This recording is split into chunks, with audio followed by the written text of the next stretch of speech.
አንድ ሰው 6 ሰዓት ያህል ቢተኛ የቀኑ ስንተኛውን ተኝቷል ነው የሚለው። ስለዚህ እንግዲህ ይህንን ጥያቄ ለመፍታት የመጀመሪያው ነገር አንድ ቀን ስንት ሰዓት አለው የሚለውን የግዴታ ልናውቅ ይገባል ማለት ነው። አንድ ቀን ስንት ሰዓት አለው? በዛ አንድ ቀን ውስጥ ደግሞ ምን ያህል ሰዓቱን ይህን ግለሰብ ተኝቶ አሳልፏል ወይ ተኝቷል የሚለውንም ጥያቄ የሚያስነሳ ነው። ስለዚህ የመጀመሪያ ስራችሁ የሚሆነው አንድ ቀን እኩል ይሆናል 24 ሰዓት መሆኑ የግድ ልናውቅ ይገባል ማለት ነው። አንድ ቀን 24 ሰዓት አለው። ሰውየው ደግሞ የተኛው ስንት ሰዓት ያህል ተኝቷል? ለ6 ሰዓት ያህል ለ6 ሰዓት ምን ብሏል? ተኝቷል ይህን ግለሰብ ማለት ነው። ስለዚህ እኛ የተጠየቅነው የ24 ሰዓቱ ስንተኛውን ተኝቶታል ነው የሚለው። ስለዚህ እንደነዚህ ያሉ ጥያቄዎችን ብዙ ጊዜ ሳይወስድባችሁ በቀላሉ 6 ሲካፈል ለ24 ነው ምንድነው? እዚህ ጋር እንደምታዩት እንግዲህ 6/24 የሚል ምን ላይ የለንም ማለት ነው፣ ምርጫችን ውስጥ የለም ማለት ነው። ስለዚህ እንደነዚህ ያሉ ጥያቄዎች በሚመጡበት ሰዓት ምን ማድረግ አለባችሁ የሚለው በዛው ግረ መንገድ ልንገራችሁ። የግዴታ ደግሞ ክፍልፋይ ሲነሳ ክፍልፋዮችን በምናነሳበት ሰዓት አንድን ክፍልፋይ ወደ ዝቅተኛ ሂሳባዊ ቃል መቀየር ደግሞ የግድ ልትለምዱት ይገባል ማለት ነው። ስለዚህ 6/24 የሚሆነው ሰዓት ሰውየው ከተኛ እንግዲህ ምርጫ ውስጥ ከሌለ ይሄንን ጥያቄ ወደ ምን ተቀይሯል ወይም ይሄንን ክፍልፋይ ወደ ምን ተቀይሯል ማለት ነው? ወደ ዝቅተኛ ሂሳባዊ ቃል ተቀይሯል ማለት ነው።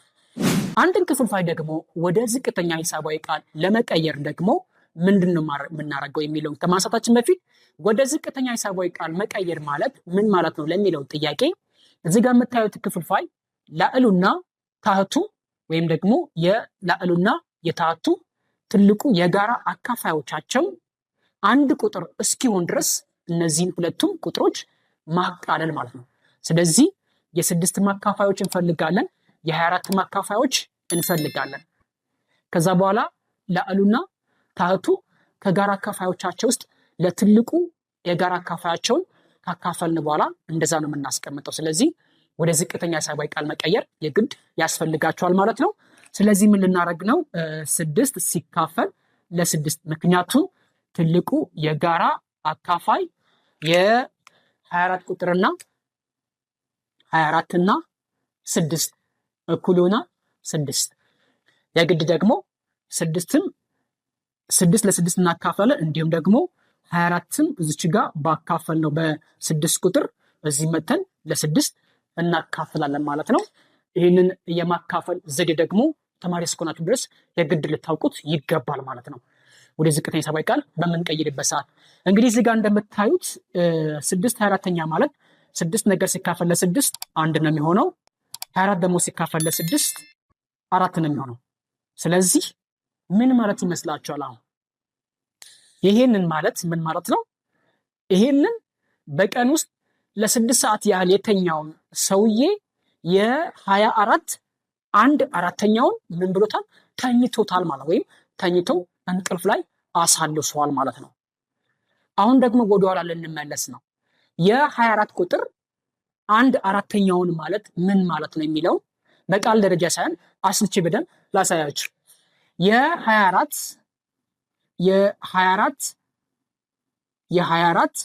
1/4 ማለት ምን ማለት ነው?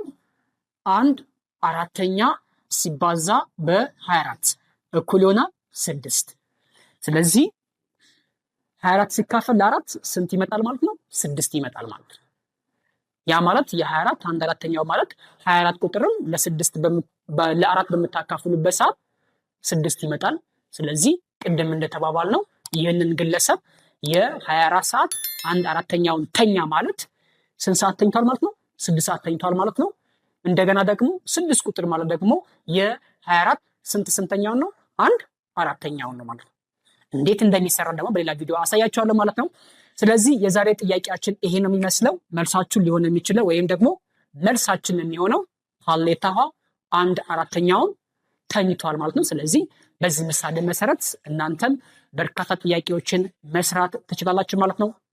ምንም አይነት አስተያየት ካላችሁ ወይም ደግሞ እንዲሰራላችሁ የምትፈልጉት የትምህርት ክፍል ላይ ካላችሁ ማለት ነው ኮሜንት ላይ ማሳወቅ ትችላላችሁ። በቀጣይ በሌላ ቪዲዮ እንገናኝ። እስከ መጨረሻው ድረስ ላያችሁ ተማሪዎች እጅግ አድርገን የምናመሰግናቸው። በቀጣይ ደግሞ ክፍል 11 ላይ እንገናኛለን። እስከዛ ድረስ እነዚህ ሁለቱን ቪዲዮዎች በደንብ ይዋቸው። እናመሰግናለን።